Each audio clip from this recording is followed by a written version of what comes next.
Segunda-feira, 7 de agosto de 1961.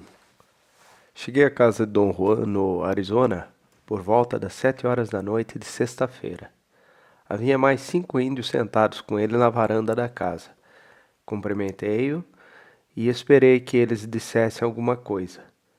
Depois de um silêncio formal, um dos homens levantou-se, chegou perto de mim e disse: Buenas noches. Levantei-me e disse: Buenas noches.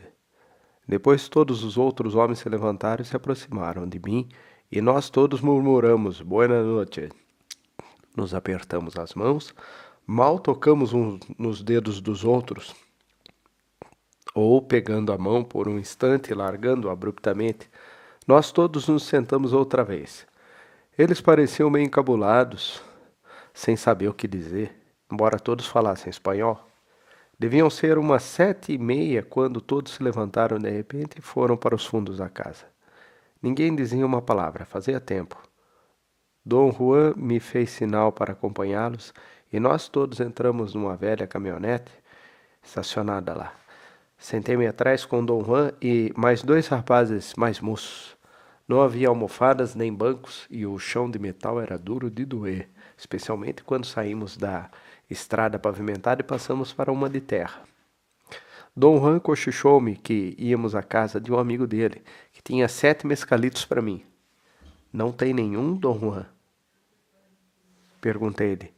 Tenho, mas não podia oferecê-lo a você. Entende? É outra pessoa que tem que fazer isso. Pode dizer-me por quê?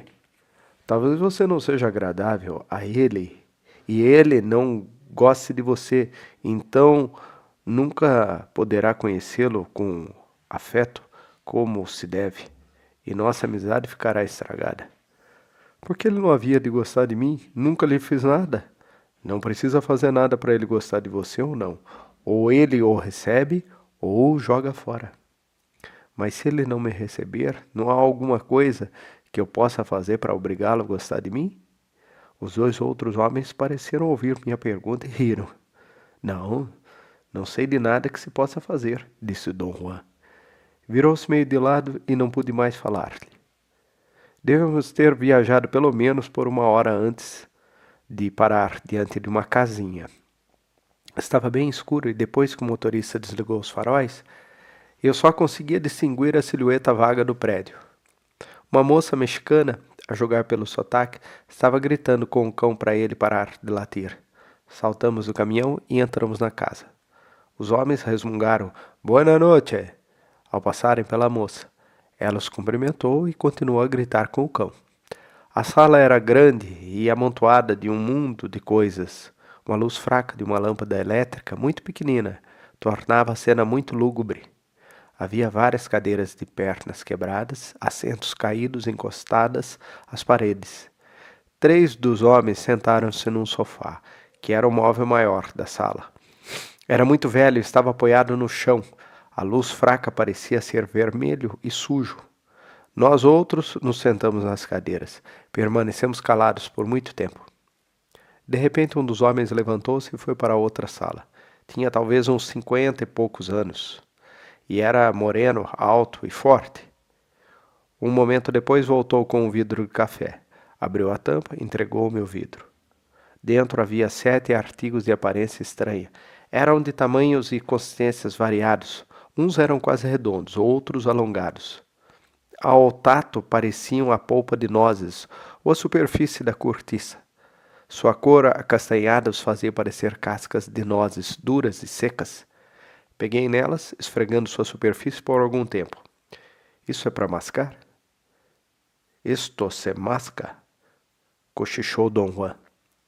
Não tinha percebido que se havia sentado junto de mim, até ele falar. Olhei para os outros homens, mas ninguém estava olhando para mim. Estavam conversando entre si, em voz muito baixa. Foi um momento de grande indecisão e medo. Sentia-me quase incapaz de me controlar. Tenho de ir ao banheiro, disse-lhe eu.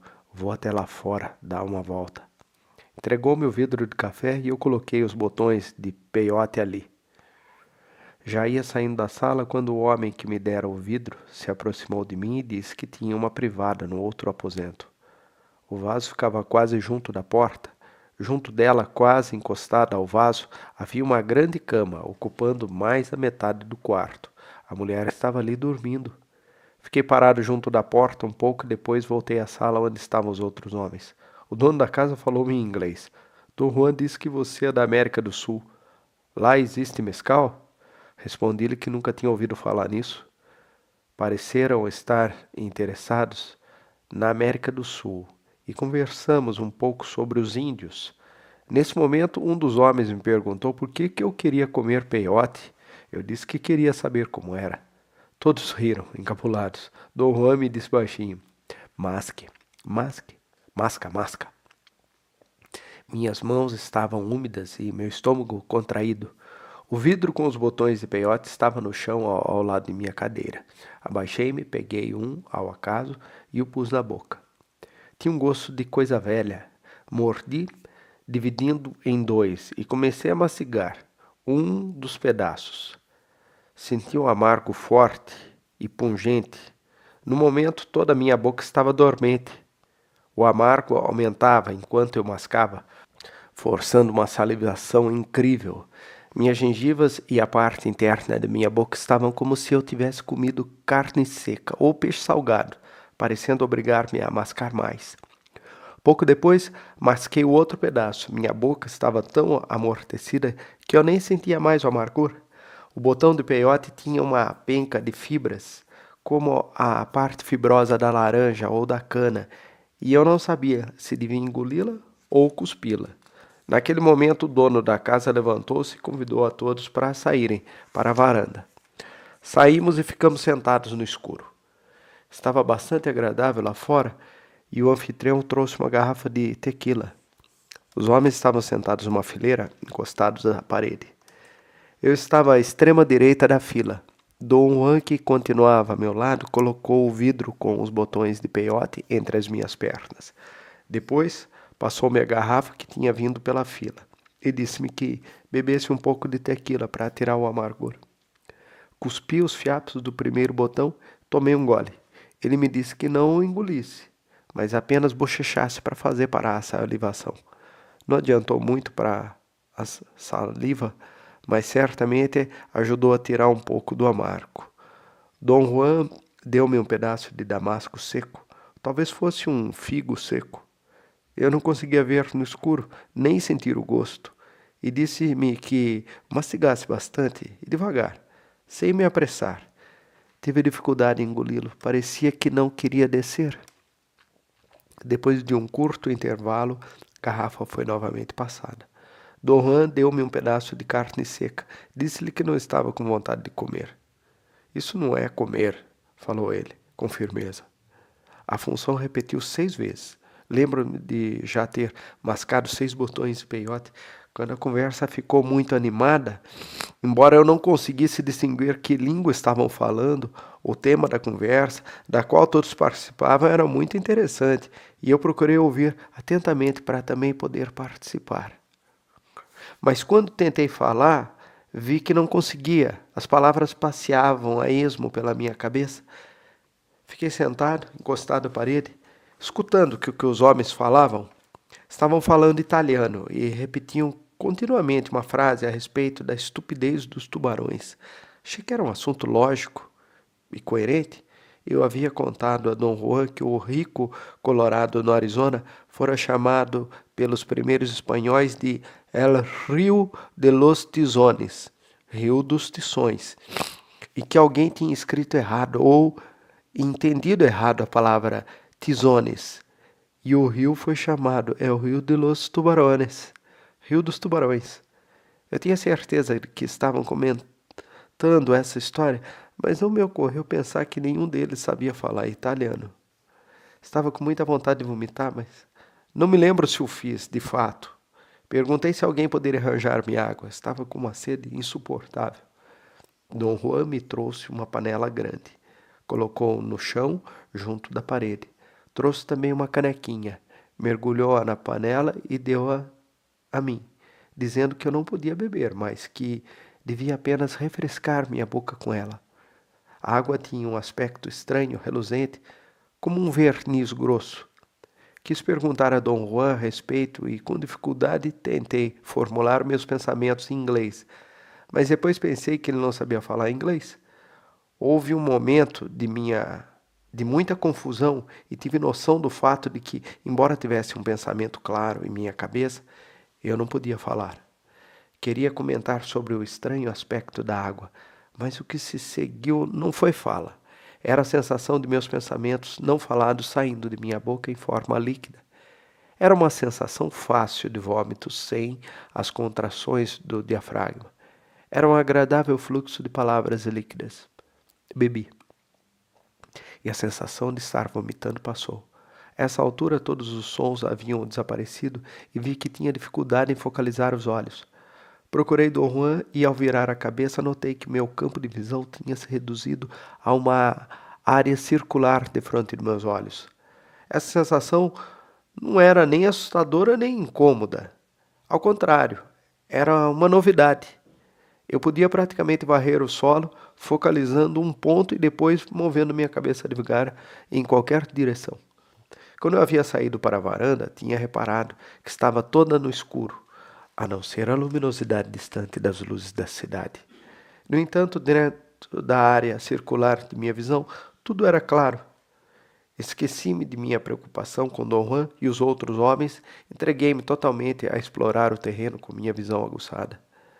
Vi a junção do chão da varanda com a parede, virei minha cabeça lentamente para a direita, seguindo a parede, e vi Dom Juan sentado de encontro a ela. Movi a cabeça para a esquerda para focalizar a água. Encontrei o fundo da panela.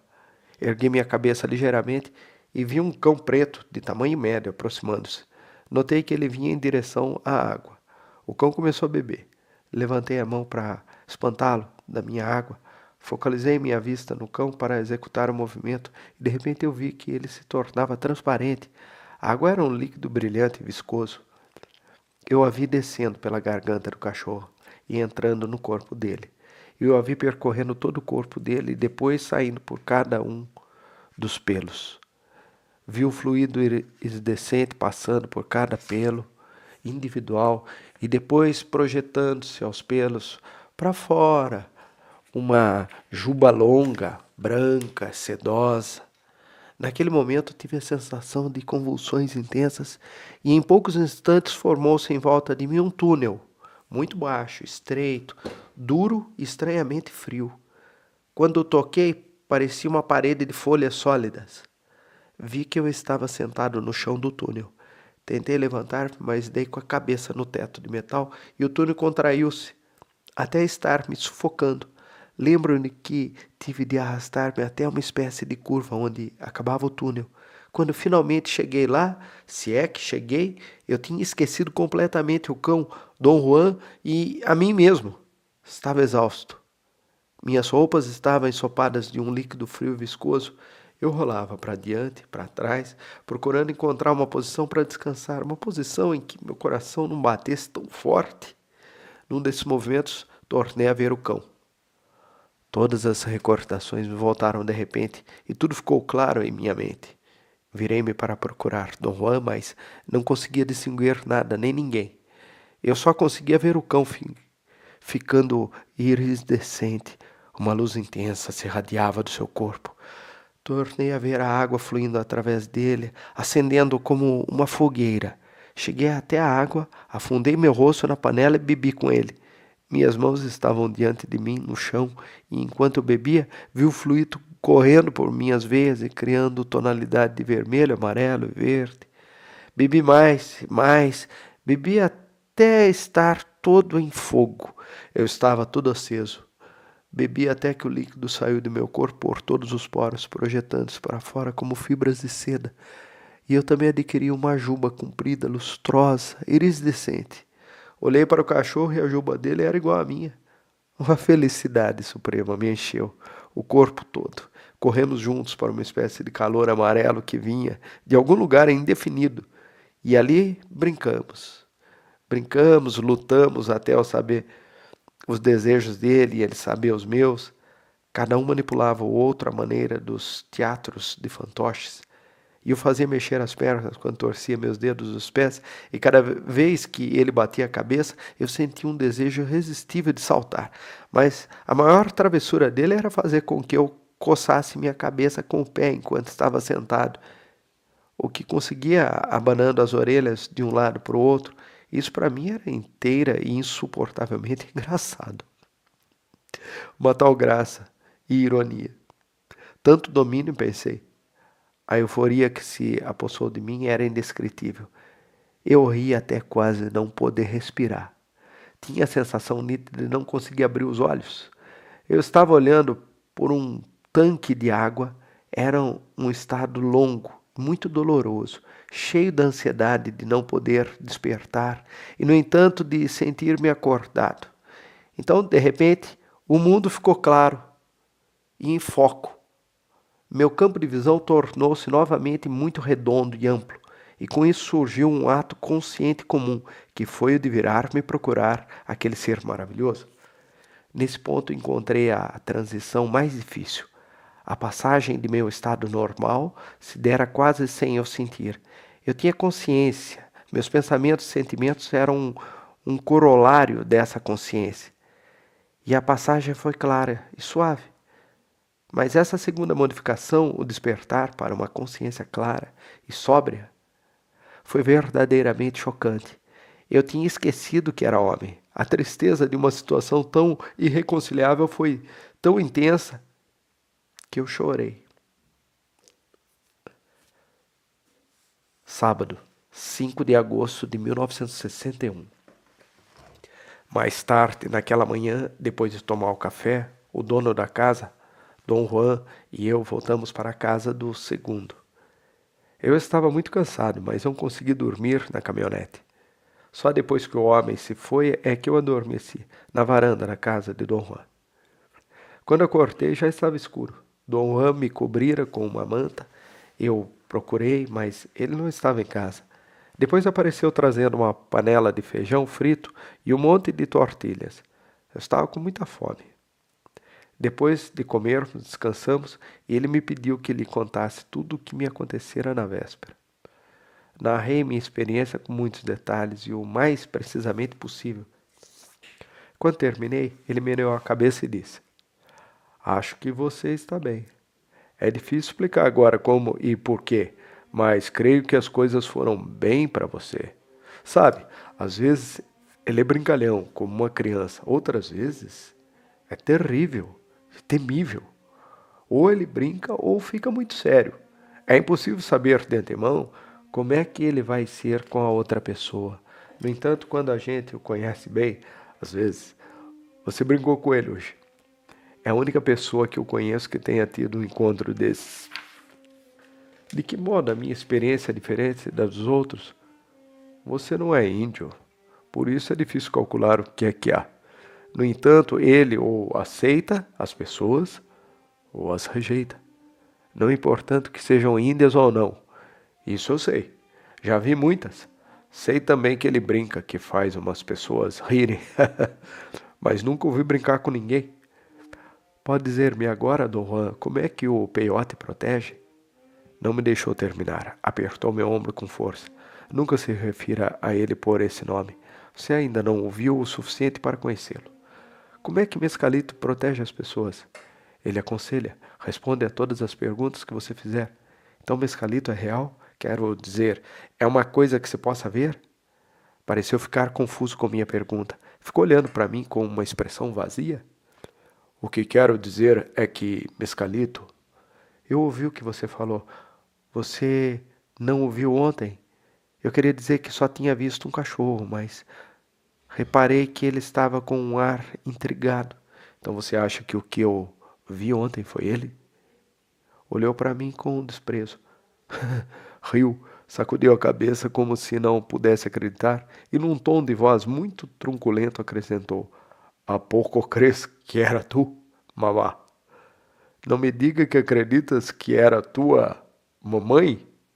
Ele parou antes de dizer mamá, porque o que ele queria dizer era tu xingada madre, expressão idiomática usada como alusão desrespeitosa à mãe do outro. A palavra mamá ficou tão disparatada que nós dois nos rimos muito. Depois percebi que ele tinha adormecido sem responder a minha pergunta. Domingo, 6 de agosto de 1961. Levei Dom Juan de carro à casa onde eu tinha tomado peiote. No caminho, ele me disse que o nome do homem que me oferecera a mescalito era John. Quando chegamos à casa, encontramos John sentado na varanda com 2 rapazes. Todos estavam muito alegres, riam e conversavam livremente. Os 3 falavam inglês com perfeição. Eu disse a John que tinha ido agradecer por me ter ajudado. Eu queria ter as impressões dele sobre meu comportamento durante a experiência alucinógena. E disse-lhe que tinha estado procurando pensar no que eu tinha feito naquela noite e que não conseguia lembrar-me. Eles riram e mostraram relutância em falar a respeito. Pareciam estar se controlando por causa de Dom Juan. Todos olharam para ele como que esperando permissão para continuar. Dom Juan deve ter dado alguma indicação, embora eu não notasse nada, pois de repente John começou a me contar o que eu tinha feito naquela noite. Ele disse que sabia que eu tinha sido aceito quando me ouviu vomitando. Ele calculou que eu devia ter vomitado umas 30 vezes. Doan corrigiu, dizendo que foram só 10 vezes. Depois nós todos fomos para junto de você, continuou John. Estava duro e com convulsões. Por muito tempo ficou deitado de costas, mexendo com a boca, como se estivesse falando. Em seguida começou a bater com a cabeça no chão e Dom Juan pôs um chapéu velho na sua cabeça. Você parou. Tremeu, gemeu durante várias horas, deitado no chão. Acho que nessa altura todos adormeceram, mas eu o ouvia bufando e gemendo enquanto dormia. Depois eu o ouvi gritar e acordei. Vi você dando saltos no ar, berrando. Depois deu uma corrida até a água, derrubou a panela, começou a nadar na poça d'água. Dom Juan lhe trouxe mais água. Você ficou sentado quieto diante da panela. Em seguida você se levantou de um salto e tirou toda a roupa. Estava de joelhos diante da água, bebendo em grandes goles. Depois ficou ali sentado, olhando para o vazio. Pensamos que você ia ficar para sempre. Ali. Quase todos estavam dormindo, inclusive Dom Juan, quando de repente você tornou a dar um pulo uivando e foi atrás do cão. O animal se assustou e uivou também, correndo para os fundos da casa. Nesse momento, todos acordaram. Nós todos nos levantamos. Você voltou pelo outro lado, ainda perseguindo o cão, que estava correndo na sua frente, latindo e uivando. Acho que você deve ter dado umas 20 voltas ao redor da casa, correndo em círculos, latindo como um cachorro. Fiquei com medo de que as pessoas ficassem curiosas, não da vizinhança por perto, mas seus uivos eram tão altos que podiam ser ouvidos a quilômetros. Um dos rapazes acrescentou: você pegou o cachorro e o trouxe para a varanda no colo. Então começou a brincar com o cão. Continuou John. Lutou com ele, e você e o cão se mordiam e brincavam. Achei que isso era engraçado. Normalmente meu cachorro não brinca, mas dessa vez você e o cão rolavam um por cima do outro. Correu para a água, o cachorro bebeu com você, disse o rapaz. Correu umas 5 ou 6 vezes para a água com o cão. Quanto tempo durou isso? Perguntei. Horas? Disse John. A um dado momento, perdemos os dois de vista. Acho que devem ter corrido para os fundos. Só ouvíamos vocês latindo e grunhindo.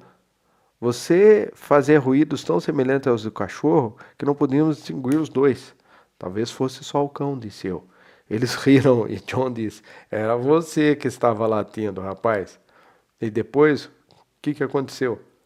Os 3 homens se entreolharam e demonstraram ter dificuldade em resolver o que tinha acontecido depois. Por fim, o rapaz, que ainda não tinha dito nada, falou. Ele se engasgou, disse ele olhando para John. Sim, você certamente se engasgou. Começou a chorar de maneira muito estranha e depois caiu no chão. Pensamos que tivesse mordendo a língua. Dom Juan abriu seus maxilares e despejou água no seu rosto. Então você começou a tremer e a ter convulsões de novo. Ficou imóvel por muito tempo. Dom Juan disse que estava tudo acabado. Nesta altura já era de manhã, de modo que o cobrimos com uma manta e o deixamos dormindo na varanda. Parou e olhou para os outros, que obviamente procuravam não rir. Virou-se para Dom Juan e perguntou alguma coisa. Dom Juan sorriu e respondeu a pergunta. John virou-se para mim e disse: Nós o deixamos aqui na varanda porque estávamos com medo de que você fosse urinar nos quartos todos. Todos riram. O que aconteceu comigo? Perguntei. Se você, John, parecia estar me imitando. Não íamos falar disso, mas Dom Juan disse que não faz mal. Você urinou por cima do meu cachorro. O que foi que eu fiz? Você não pensa que o cachorro estivesse correndo porque estava com medo de você, não é? O cão corria porque você estava mijando nele. A essa altura todos riram muito. Tentei fazer perguntas a um dos rapazes, mas estavam todos rindo e ele não me ouviu. John continuou, mas meu cachorro se desforrou. Ele também mijou em você. Essa declaração aparentemente era muito engraçada, pois eles todos morreram de rir, inclusive Dom Juan. Depois que todos se aquietaram, perguntei muito sério. É mesmo verdade? Isso aconteceu mesmo. Juro que meu cão realmente mijou em você, respondeu John, ainda rindo. Quando estávamos voltando para a casa de Dom Juan, perguntei-lhe: Tudo aquilo aconteceu mesmo, Dom Juan? Sim, mas eles não sabem o que você viu. Não compreendem que você estava brincando com ele. Foi por isso que eu não o interrompi. Mas esse negócio do cão e eu urinando um ao outro, é verdade? Não era um cão. Quantas vezes tenho de lhe dizer isso? É o único jeito de compreendê-lo. O único jeito. Foi ele que brincou com você. Você sabia que tudo isso estava acontecendo antes de eu lhe contar?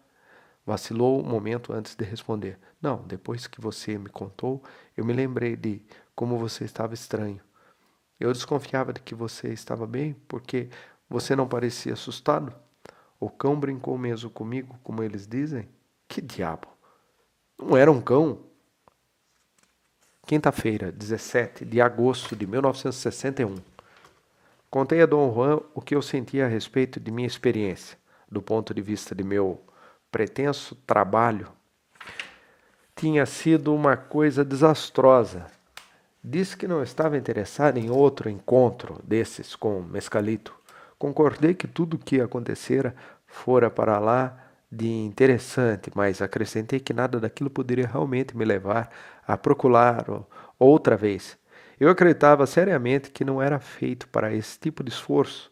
O peiote provocara em mim, como reação posterior, uma estranha sensação de desconforto físico. Era um medo ou infelicidade indefinidos, uma melancolia de algum tipo que eu não podia definir exatamente. E eu não considerava esse estado nobre, de maneira alguma. Dom Juan riu e disse: Você está começando a aprender. Esse tipo de aprendizagem não me serve. Não fui feito para isso, Dom Juan. Você sempre exagera. Não há exagero. É assim. O problema com você é que você só exagera os pontos maus. Não há pontos bons, a meu ver. Só sei que isso me amedronta. Não há nada de mal em se sentir medo. Quando se tem medo, vê-se as coisas de modo diferente. Mas não gosto de ver as coisas de modo diferente. Dom Juan, acho que eu vou deixar de lado a aprendizagem de Mescalito. Não estou preparado para isso, Dom Juan. Essa situação é mesmo ruim para mim. Claro que é ruim. Até para mim. Você não é o único que está confuso. Por que você havia de estar confuso, Dom Juan? Estive pensando no que vi na outra noite. Mescalito chegou a brincar com você. Isso me deixou confuso, porque foi um indício agouro. Que tipo de indício, Dom Juan? Mescalito estava indicando você para mim. Para quê?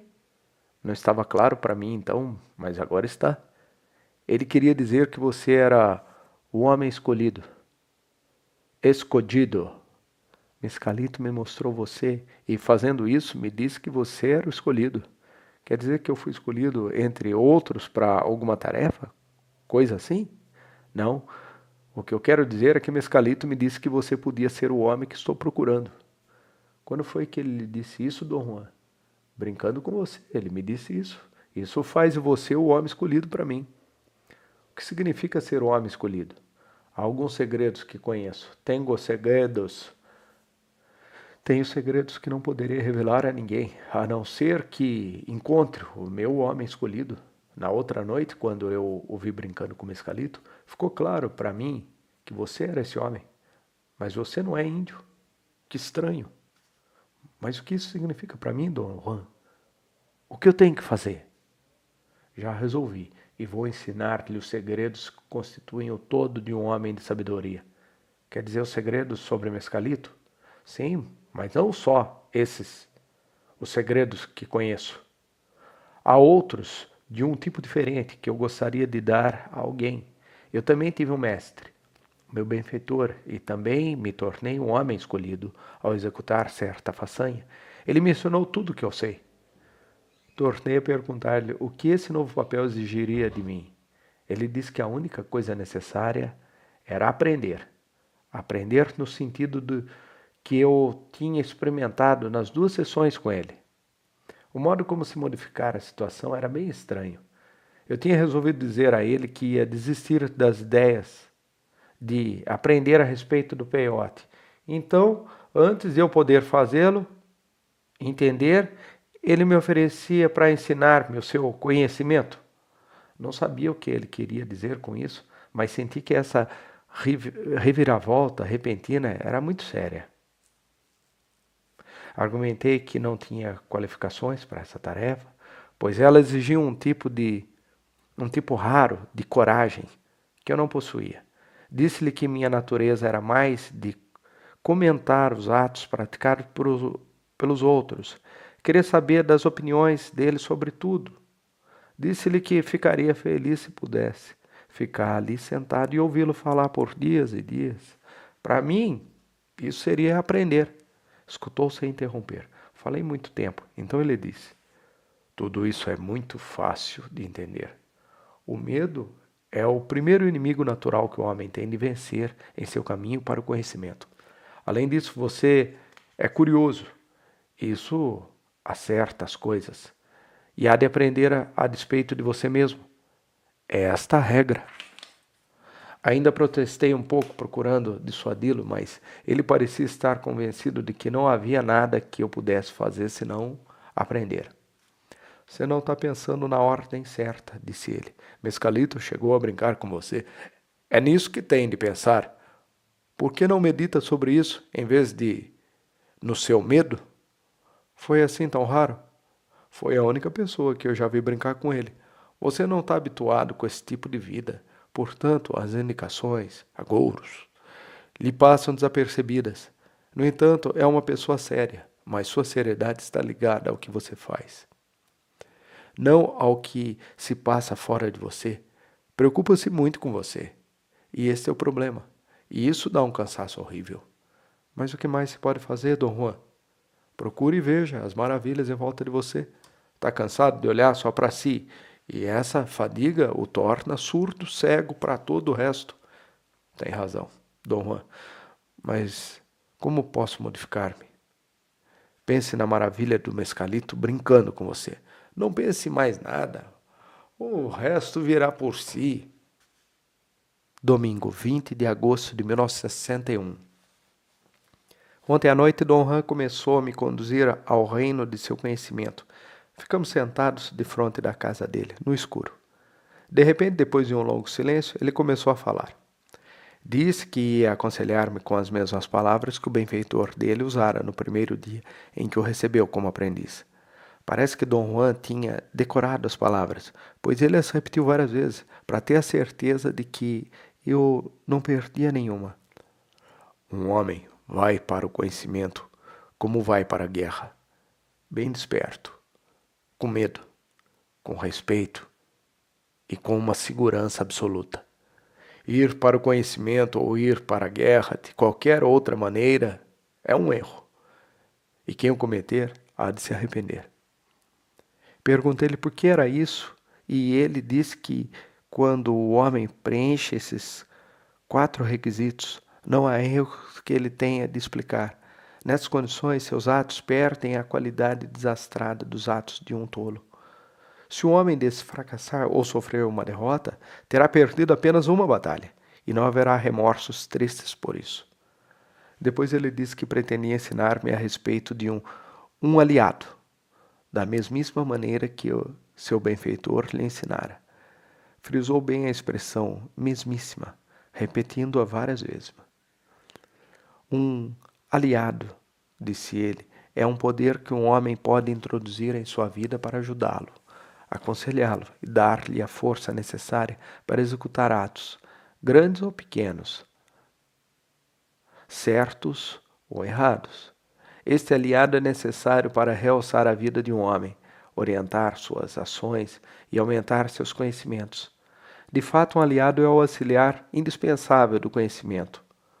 Dom Juan falou isso com muita convicção e força. Pareceu escolher as palavras com cuidado.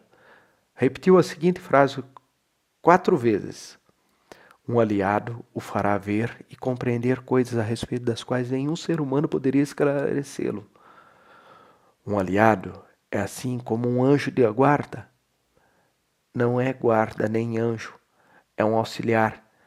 Mescalito é seu aliado? Não, Mescalito é outro tipo de poder, poder raro, um protetor, um mestre. O que torna Mescalito diferente de um aliado? Não pode ser domesticado e usado como se pode fazer com um aliado. Mescalito está fora da gente. Ele resolve mostrar-se em muitas formas para quem estiver de frente dele, não importando que essa pessoa seja um burro ou um peão de fazenda. Dom Juan falava com grande fervor de Mescalito ser o mestre da maneira certa de se viver. Perguntei-lhe como é que Mescalito ensinava a maneira certa de viver. E Dom Juan respondeu que Mescalito mostrava como se deve viver. Como que ele mostra? Perguntei. Ele tem muitas maneiras de mostrar.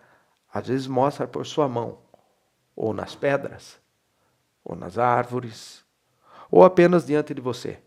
E como um quadro diante da gente? Não, é um ensinamento diante de você. Sim, mas não por palavras. Como é que ele fala, então?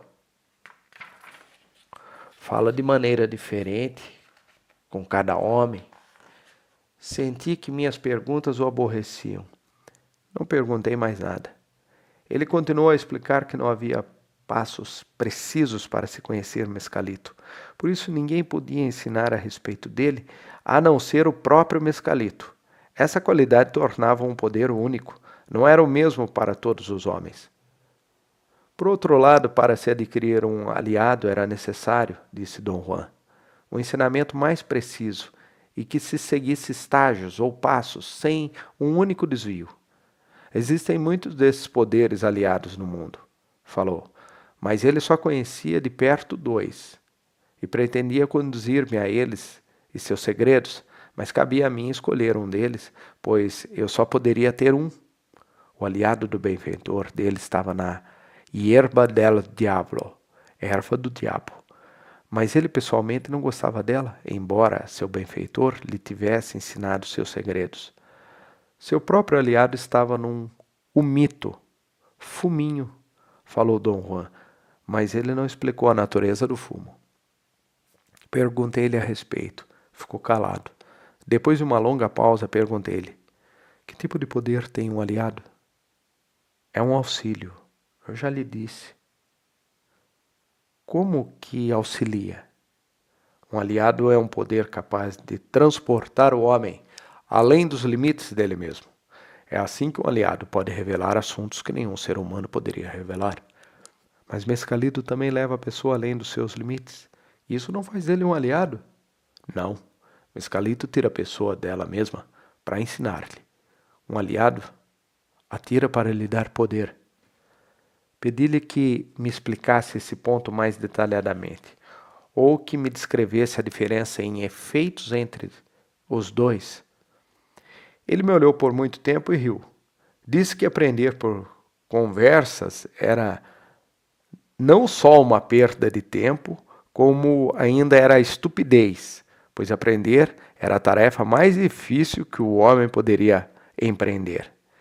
Pediu-me para lembrar-me da ocasião em que tentei encontrar meu ponto, e como eu queria encontrá-lo sem trabalho, pois eu esperava que ele me fornecesse todas as informações.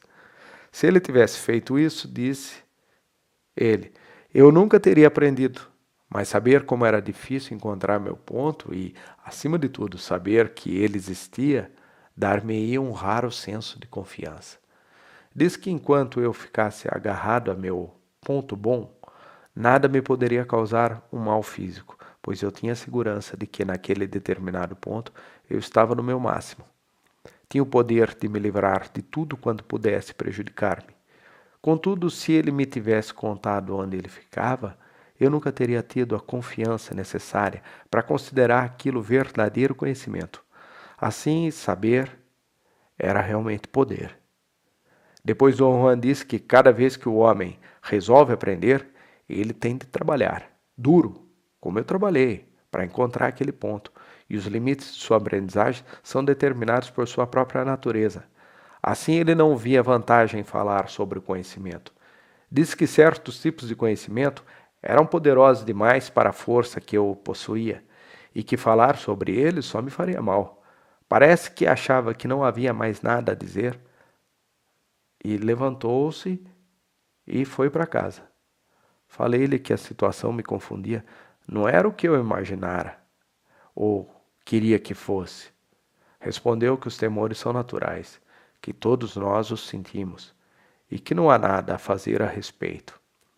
Porém, por outro lado, por mais aterrador que seja o conhecimento, é mais terrível ainda pensar num homem sem um aliado ou sem o conhecimento.